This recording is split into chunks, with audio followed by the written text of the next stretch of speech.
Documentation করবার জন্য যে পদ্ধতি, এটা অমানবিকতার আচরণ দিয়ে হবে না। আমি বলছি পৃথ্বীচয়, গোটা বিষয়টা আমি আমি আমি আজকের বিষয়টা একটু আসি। এসআইআর আর 10 মিনিট সময় আছে, আমি এই বিষয়টার প্রতি ইয়ে করি। অর্থাৎ এসআইআর যে প্রক্রিয়াটা এখানে এসে দাঁড়িয়েছে আমাদের রাজ্যে, এসআইআর নিয়ে একটা বিতর্ক হচ্ছে।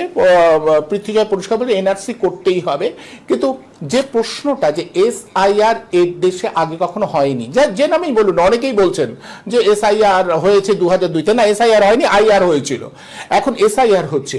এসআইআর এর নামে আসলে এনআরসি করবার যে প্রক্রিয়া, সেটা নির্বাচন কমিশন করতে পারে। আমি পৃথ্বীজয়ের কাছে পরে আসবো, আলতাফের কাছে প্রথম।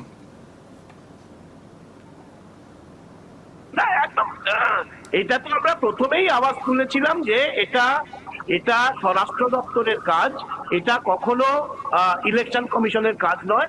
এবং কোর্টেও চ্যালেঞ্জ রয়েছে, কপিল সিব্বাল বলেছেন, কিন্তু ইলেকশন কমিশন বলেছে যে মানে একদম গাইডেড যে আমি কোর্টের কথা শুনবো না, কোর্ট আমার এরিনায় ঢুকছে, অর্থাৎ সুপ্রিম কোর্ট নাকি তার এরিনায় ঢুকছে, ফলে যে যাই বলুক আমরা কোনো কথা শুনবো না, এই কথা ইলেকশন কমিশন বলেছে।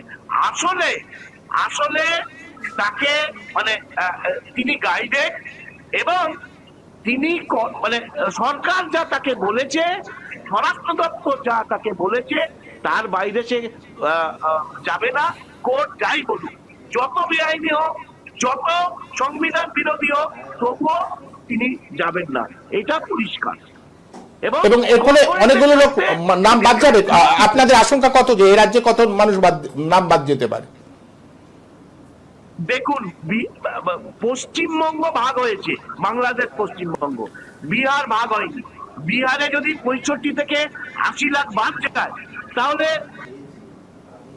পশ্চিমবঙ্গ যাবে। এবং ওদের গোপন এজেন্ডা তাই, ওদের গোপন এজেন্ডাই তাই যে 1 থেকে 1.5 কোটি মানুষ বাদ যাবে, যাদের এই যে এলজিবিটির কথা বললাম, এই যে বনবাসীদের কথা বললাম, এই যে অনাথ আশ্রমের মানুষ যারা হয়েছে তাদের কথা বললাম। বলুন তো তারা কি ডকুমেন্ট তারা প্রডিউস করবে? তারা করতে পারবে না। তাদের সমন যাবে, তাদেরকে বিদেশি বলে ঘোষণা করা হবে, ডিভোটার করা হবে, এটাই তো পলিসি। এবং তারা দাস শ্রমিকে পরিণত হবে। আদানি আম্বানি মুখিয়ে আছে, আদানি আম্বানি তাদেরকে দাস শ্রমিকে নিয়ে নেবে। এই তো অবস্থা। পৃথ্বীজয়, ভোটার লিস্ট নয় আসলে কিন্তু নাগরিকত্ব যাচাই। এবং আমার একই প্রশ্ন থাকবে পৃথ্বীজয়, যে এ রাজ্যে এটা কি বিজেপির জন্য খুব ভালো ফল দেবে? কারণ আমরা তো দেখলাম বিএলএ বা বুথ লেভেল এজেন্ট, এটাই কিন্তু বিজেপি প্রায় নেই। মানে শাসক দলের সবাই নিজেদের মতো করে ফর্ম ফিল আপ করেছে, এবং অনেক মৃত মানুষের নামও এখন থেকে যেটা স্বীকার করতে বাধ্য হচ্ছে, যেটা বাদ দেওয়া উচিত ছিল। মানে ভোটার তালিকা সংশোধনের জন্য এটাই দরকার ছিল, সেটাই হয়ে ওঠেনি, এবং তাকে চ্যালেঞ্জ করতে পারেনি বিজেপির কর্মী সমর্থকরা, কারণ সংগঠনগতভাবে তারা খুব দুর্বল। আমি কিছুদিন আগে লক্ষ্যকণ্ঠে গীতা পাঠ হলো, সেই গীতারই একটা শ্লোক তুলে বলছি। কর্মণ্যে বাদী কারাস্তে মা ফলেষু কদাচনা কর্মফল হেতু ভূতার্থে সংস্থা কর্মাণি। অর্থাৎ কর্মটা আমার হাতে, ফলটা নয়। এটা যদি মনে হয় যে অন্যায় হচ্ছে, আপনারা বিরোধী হিসাবে সেটা অবশ্যই তুলে ধরবেন, কিন্তু সরকারের থেকে এইটা হচ্ছে একটা সরকারের কর্তব্য, তার নাগরিকত্ব এটাকে একটা নির্দিষ্ট সময়ের অন্তর অন্তর এটাকে যাচাই করা। এর আগে আইআর হয়েছিল, ইন্টেন্সিভ রিভিশন, এখন হচ্ছে এসআইআর, স্পেশাল ইন্টেন্সিভ রিভিশন। নামটা যাই হোক না কেন, প্রক্রিয়াটা পদ্ধতিটা সেম। এটা একটা নির্দিষ্ট সময়ের পর পর হতে হয়, না হলে একটা দেশের কাছে নথি থাকে না যে সেই দেশে কতজন নাগরিক রয়েছে, কতজন। জনগণনার অংশ, জনগণনা করলে তো বোঝা যায় না, সেটাও তো করা হবে, সব কটাই দরকার। এসআইআরও যেমন দরকার, এনআরসিও দরকার, সেরকম আবার জনগণনাটাও প্রয়োজন। এই প্রত্যেকটাই আচ্ছা, নাগরিকত্ব আইনে 1955 পৃথ্বীরাজ বাবু, নাগরিকত্বের আইনে কোথায় এসআইআর আছে আপনি বলুন তো, একটু দেখান। নাগরিকত্ব, ভারতবর্ষের যে নাগরিকত্ব আইন, যেটা 1955 সালে রচিত হয়েছিল, প্রশ্নটা শুনে নিন। না কিচ্ছু বলায়নি, বলুন, কিচ্ছু বলায়নি। নাগরিকত্ব আইনের কোথায় এসআইআর আছে? দুটো গুলিয়ে ফেলছেন। প্রথম কথা হচ্ছে, এখানে এখন নাগরিকত্ব যাচাই হচ্ছে না, নাগরিকত্ব যাচাই করবে, আপনি সঠিক বলেছেন, সেটা হচ্ছে হোম মিনিস্ট্রি, স্বরাষ্ট্র দপ্তর। হ্যাঁ, এটা আসলে গোপন এজেন্ডা।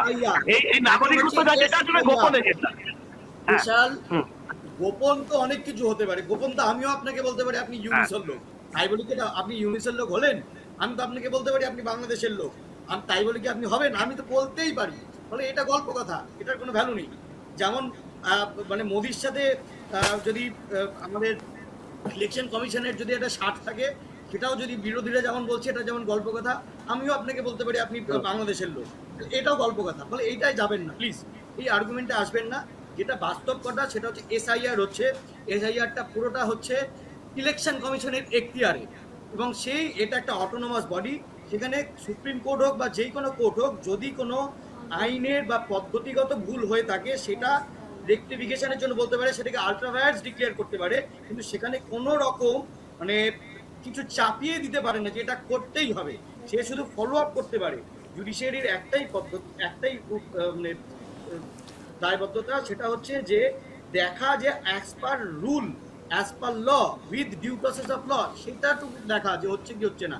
যদি সেটা ঠিকঠাক হয়ে থাকে, এখন এটা ইলেকশন কমিশনের ডিসক্রিপশন, সে সেটা কিভাবে এক্সিকিউট করবে, এক্সিকিউট করাটা তার হাতে, এটা তার অটোনমি। না, আমার প্রশ্ন ছিল এসআইআর নাগরিকত্ব আইনের কত নম্বর ধারা এসআইআরটা রয়েছে, আমার প্রশ্নটা এটা ছিল। নাগরিকত্ব ধারায় কত নম্বরে এসআইআর প্রশ্নটাই করছেন আপনি আমাকে, সেটাই বলছেন লাইফ সায়েন্সের কোন চ্যাপ্টারে আলো পড়ানো হয়, লাইফ সায়েন্সের কোন চ্যাপ্টারে আলো পড়ানো হয়, বিষয়টা তাই দাঁড়িয়ে গেল, তাই না? আমি তো আপনাকে বলি রাইট চ্যাপ্টারে পড়ানো হয়, ক্লাস 10 এর রাইট চ্যাপ্টারে পড়ানো হয়। হ্যাঁ, না লাইফ সায়েন্সের আমি বলছি, মানে বায়োলজির কোন চ্যাপ্টারে? ও বলছে যে ও মেনে নিচ্ছে, আলতা ও মেনে নিচ্ছে যে এসআইআর কোনোভাবেই নাগরিকত্ব আইনের বিষয়টার এক নয়, এটা আলাদা, এটা ও মেনে নিচ্ছে। কিন্তু যেহেতু আমরা বা আপনারা আপনাদের সংগঠনগতভাবে মনে করছেন যে পেছনের দরজা থেকে এসআইআর আসলে নাগরিকত্ব যাচাইতেই নেমেছে, তাই যদি না হয়, প্রশ্নটা তো এটা যে আমার বাবা কবে জন্মেছিলেন, এই প্রসঙ্গগুলো আসছে কোথায়? এই প্রশ্নটা তো অবশ্যই আসবে পৃথ্বীজয়, যে আমার পূর্বপুরুষ কোথায় জন্মেছে। তাহলে তো 2002 সালে আমি ভোটার ছিলাম কিনা, এখন 2002 সালে আমি 18 বছর আমার হয়নি, আমি ভোটার ছিলাম না, তার জন্য আমাকে একটা রেফারেন্স দিতে হচ্ছে যে আমার বাবা ভোটার ছিল, আমার মা ভোটার ছিল, বা আমার ঠাকুরদা ছিল, আমার ঠাকুমা ছিল, আমার দিদিমা ছিল, বা আমার দাদু ছিল। এই ছজনের রেফারেন্সটা এখানে চেয়েছি। আলতাফ যে প্রশ্নগুলো তুলেছে যে অনেক অনাথ আশ্রম কিংবা যারা তাদের কি হবে? না বলছি, এবার এই 6 জনের মধ্যে যদি না থাকে, তাহলে বুঝতে হবে আমি হচ্ছে অনুপ্রবেশকারী, আমি ফলস ভোটার। কারণ মানে এত সহজে কি গোটা বিষয়টা নির্ধারণ করা যায়? কারণ একটা ব্যক্তির একাধিক ভোটার কার্ড দেখা গেছে, সেটা তো অনায়াসে, সেটা তো আমরা সাংবাদিকরা, আমি বলছি পৃথ্বীজয়, নির্বাচন কমিশনের প্রধান আধিকারিককে জিজ্ঞাসা করা হয়েছিল যে একটা সফটওয়্যার ব্যবহার করে এটা নিশ্চিত করা যায়, করা হয়নি কেন? উনি বলছেন না, আমরা শুভ বুদ্ধির উপরে, মানুষের শুভ বুদ্ধির উপরে আস্থা রাখছি। তাহলে তো কিছু বলেন নেই। একটা মিনিট, আমি জাস্ট একটা মিনিট আমি চাইছি। বিষয়টা হলো আপনারা যেটা গুলিয়ে ফেলছেন যে কেন বাবা মা, ঠাকুরদা ঠাকুমা বা দাদু দিদার রেফারেন্স এখানে চাওয়া হয়েছে, এইটা কি তাহলে ভোটপথে নাগরিকত্ব? এই আপনাদের এই আর্গুমেন্টটা আসছে, আমি অ্যাজ এ লয়ার এই আর্গুমেন্টটাকে আমি ফেলে দিচ্ছি না, কিন্তু বাস্তবটা আপনাদেরকে বলছি, একই ব্যক্তির একাধিক ভোটার কার্ড রয়েছে। যেমন আমি পৃথ্বীজয় দাস, আমি শেখ পৃথ্বীজয় বলে আমি আরেকটাও ভোটার কার্ড বানাতে পারি, তাহলে সেখানে তো আমাকে বাবা মায়ের রেফারেন্সটা দিতে হবে। এখানে একটা ভুল নামে ছিল। আজকে যখন এটা এসআইআর হচ্ছে, তখন আমি ওই ভোটার কার্ডটাকেও যদি জ্ঞান রাখতে হয়, তাহলে আমাকে রেফারেন্সটা দিতে হবে। এইখানটাতেই আমি ধরা পড়ে যাব, যার জন্যই বাবা মা ভোটার কার্ড গুলো বাদ হয়ে যায়, যাতে একটা ব্যক্তির একাধিক ভোটার কার্ড একাধিক জায়গায়, একাধিক ভোটার এখনো আছে। আমি আমার কাছে ইয়েও আছে। আমি একেবারে শেষে চলে এসেছি।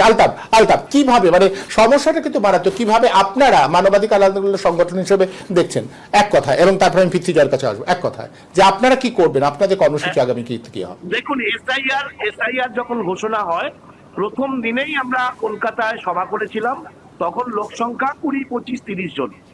আমরা যত এগোচ্ছি, যত সভা হচ্ছে, মিছিল হচ্ছে, লোক সংখ্যা কিন্তু আস্তে আস্তে বাড়ছে, এবং এই ফার্স্ট লিস্ট বেরোনোর পর তেমন খুব একটা কিছু হবে না, কারণ ফার্স্ট লিস্টে মোটামুটি যারা কাগজপত্র জমা দিয়েছে সবারই নাম উঠবে। তার ফাইনাল লিস্ট যখন বেরোবে ফেব্রুয়ারির 9 তারিখ বা 7 তারিখ, সেই সময় কিন্তু সারা পশ্চিমবঙ্গ জুড়ে আওয়াজটা উঠবে, কান্না দোল উঠবে, গর্জন উঠবে, রাগ আসবে, এবং তখনই কিন্তু আন্দোলনটা শুরু হবে। আমরা এ ব্যাপারে নিশ্চিত।